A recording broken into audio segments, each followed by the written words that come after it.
Beautiful. Beautiful, Louis. Beautiful, Louis. Just as I started filming, dude. Beautiful.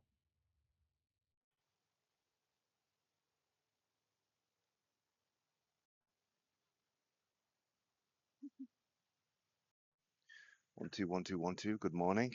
Vlog. I don't fucking know. 4. I'm found a better solution. I'm going to use the DJI mic. I think I found one for like $45.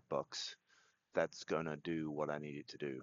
Because while I want to use this thing because I got it free from UGC, it's one channel. I can see the monitor going up and down, and it's on one channel.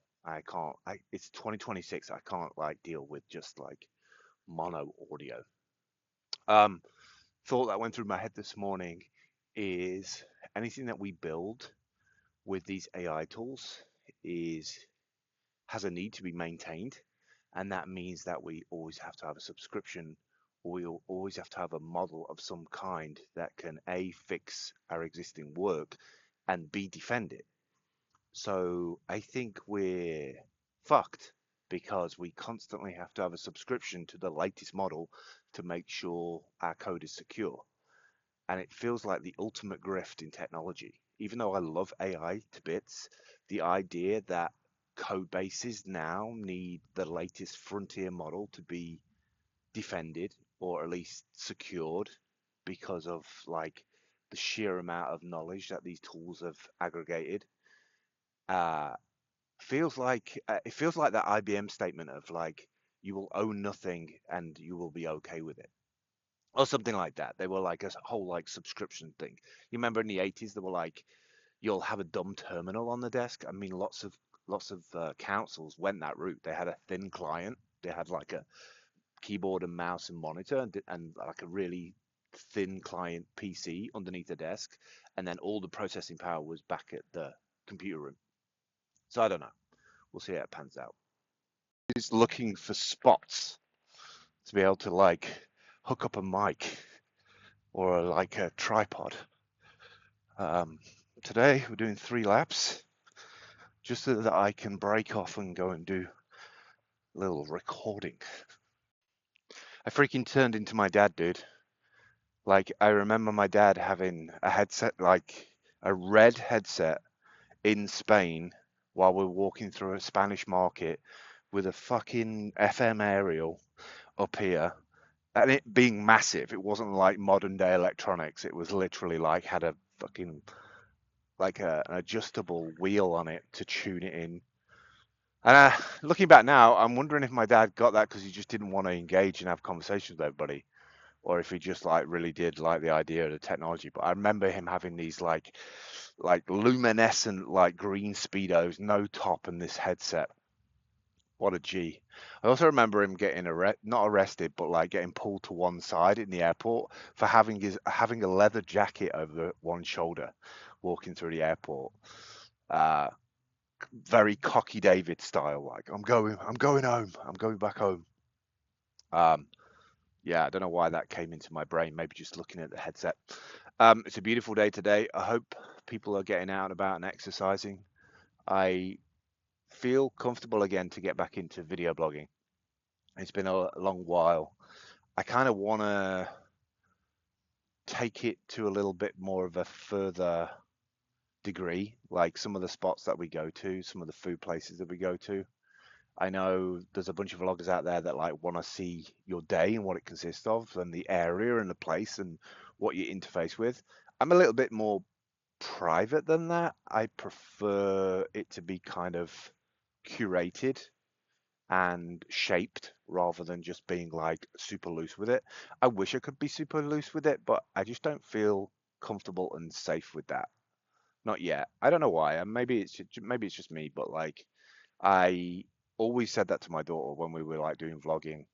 And back in the day, even though like I showed a lot of different locations, it was between 2 points. It was kind of like between Burton and Nottingham on the train and the different places in Nottingham that I used to take my daughter to. Yeah, just there's just so much time to fill in from those days of vlogging to to today, like literally years and years and years. And there's so much changed with my life and everybody else's life in the last 10 years. Time's traveling so fast. Like it's 68 degrees out this morning, Fahrenheit, obviously, American, and summer's just gone like that.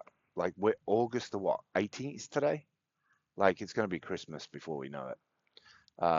My extended family over here, my wife's brother, they're having a second child. It's just like it's just movement all the time. Like life is just constantly blasting past, and you have to like grab bits of it as it comes past. Um, and that's pretty much how my life has been for the last 6 months. Man, I wish this thing wasn't bloody mono. It's annoying. So 3 labs done. Normally only do two there. It's only like a mile and a half, but I mean, it's a little bit of cardio. Sorry for the noise. I'm sure it's loud, but you have to do your chores. And the kibble needed a recharge today. As could probably do with a Hoover as well today. Let's see if I can convince or suggest, probably convince is the wrong word, suggest the that we get some of this tomato sauce made up with some onions and garlic. Really fancy some pasta.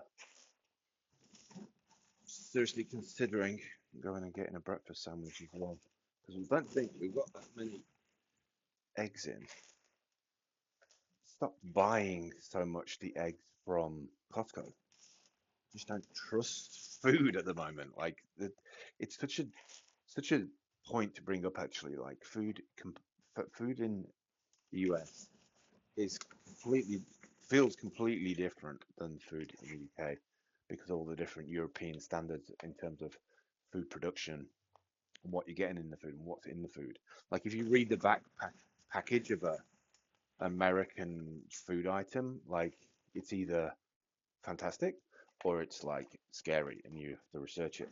And the biggest thing is the salt and the sugar. Like you've got to be super mindful of it. You can't just like in a service station grab any bottle out of the drink cabinet because the packaging looks good or the drink is like lime cooler, zero lime cooler. And then you look on the back and it's got like 112% of your daily allowance. So you have to be a bit more mindful and a bit more sharp with things like that. Anyway, that's done. Rice Krispies, milk, boom. Back at Skyrock. Oh, it actually gets light. The screen on the Black Magic actually goes dark when you're not using it, and then it kicks in when you hit the record button.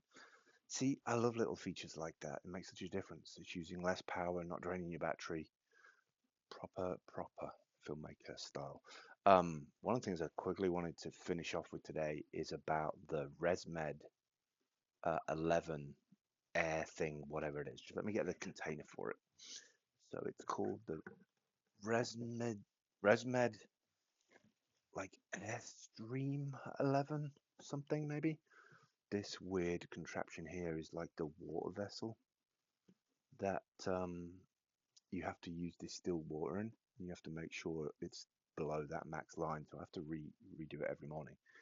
So the reason why I got this, or was insurance covered this, is I had a online sleep apnea test through sleeptest.com, I think it was, or .net. I forget, it was one of them. Maybe I didn't go with them. Maybe I went with another one actually. It was one of them anyway.